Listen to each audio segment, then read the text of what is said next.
Le Sénégal partage avec le Mali une histoire unique qui part d'avant l'indépendance jusqu'à la fédération du Mali. Et je suis venu dans le cadre de la continuité de ces relations que nous voulons renforcer sur le plan diplomatique, sur le plan commercial et sur le plan de la concertation pour la prise en charge de tous les défis que nous partageons en commun, à savoir le terrorisme, la lutte contre les trafics illicites, notamment la traite des êtres humains, les trafics de drogue, mais aussi la lutte contre la criminalité transfrontalière de façon générale. Et nous avons d'autres défis que nous devons relever ensemble, à savoir les défis écologiques au niveau de la Falémé. Vous savez que nous partageons une ressource précieuse, à savoir l'eau, avec le fleuve OMVS, avec le Mali. Et nous avons d'autres défis communs liés à la prise en charge des aspirations de nos peuples. Vous savez que par l'histoire, la géographie et les liens historiques, le Sénégal entretient des relations privilégiées avec le Mali.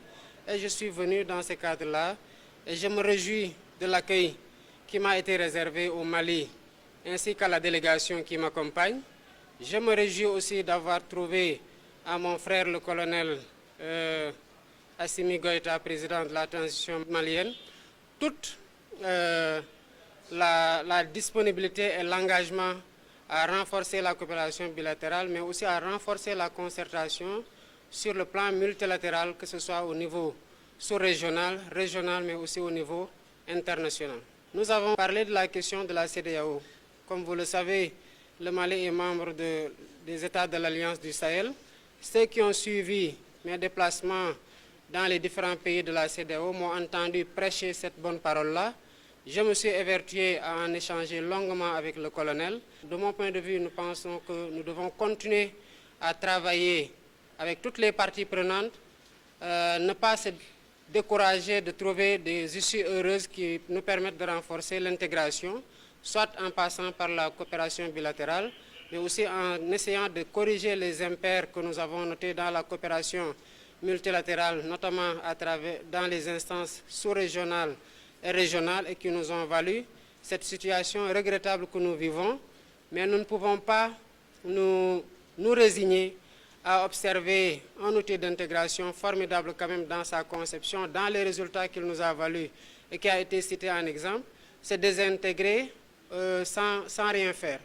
Il y a eu beaucoup de péripéties qui ont eu lieu, mais c'est justement parce que nous comprenons ça que nous devons pouvoir bâtir sur ces socles-là et repartir sur des bases nouvelles de coopération et d'intégration, quelle que soit l'échelle, qui nous permettent déjà de tirer les enseignements de ce que nous sommes en train de vivre, mais aussi de travailler à ne plus avoir à adresser ces mêmes problématiques-là, que ce soit pour les générations actuelles que pour les générations futures. Je terminerai juste par dire ce que j'ai dit partout.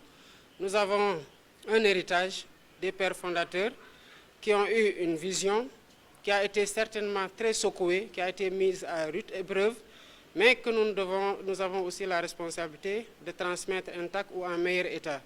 Maintenant, je voudrais ici saluer, pour ce qui est du cas du Mali, la posture de bravoure et de dignité du peuple malien qui, face aux difficultés qui ont été notées sur le plan sécuritaire et par rapport aux sanctions qui ont été infligées, quand même a tenu à garder une ligne directrice qu'elle a essayé de partager pour être comprise et qui a quand même su se relever, et nous pensons que nous devons avoir cette solidarité agissante et cette fraternité renouvelée avec le peuple malien pour faire en sorte qu'il puisse sortir très rapidement de cette impasse-là. Et nous voyons les efforts qui sont déployés par le peuple malien à travers des concertations larges qui donnent des résultats, et nous espérons, en tout cas nous avons foi en la résilience de ce peuple-là pour sortir victorieux très rapidement de cette impasse-là dans laquelle il est depuis quelque temps. D'accord. On vous voit comme médiateur de la CEDEAO aujourd'hui pour que le Mali revoie sa position par rapport à cette CEDEAO. Qu'est-ce que vous pensez de l'AES? Est-ce que vous allez toujours plaider la cause de la CEDEAO auprès du Mali? J'ai déjà plaidé la cause de l'intégration africaine de façon générale, et elle part de l'existant, à savoir la CEDEAO, qui aujourd'hui est certainement très malmenée. Mais nous, comme je l'ai dit tout à l'heure, nous ne devons pas nous résigner et dire qu'on ne peut plus rien faire. Il y a des difficultés, il faut parler aux uns et les autres et les comprendre, et à partir du niveau de compréhension et des écarts de position, voir ce qu'il est possible de bâtir à partir du socle qui est existant. Je rectifierai toujours pour dire que je ne suis pas médiateur de la CEDEAO, pas du tout. Je ne suis mandaté par aucune instance de la CEDEAO. Je n'ai jamais siégé à aucune réunion de la CEDEAO. J'ai été récemment élu. Je suis dans un parcours de prise de contact plutôt, de salutation, de remerciement. Comme vous le savez, le colonel Goïta a envoyé une délégation lors de ma prestation de serment. Et c'est juste dans le cadre de ces prestations, de ce périple-là, de remerciement, de prise de contact, de renforcement de la coopération bilatérale entre le Sénégal et les pays que je visite, que j'adresse aussi la question des relations multilatérales avec tous les pays, puisque nous mettons l'intégration africaine aussi comme un point important de notre mandat. J'en profite pour en discuter avec les pays, mais je ne suis mandaté par aucune instance, ni par la CEDEAO, ni par l'AES d'ailleurs.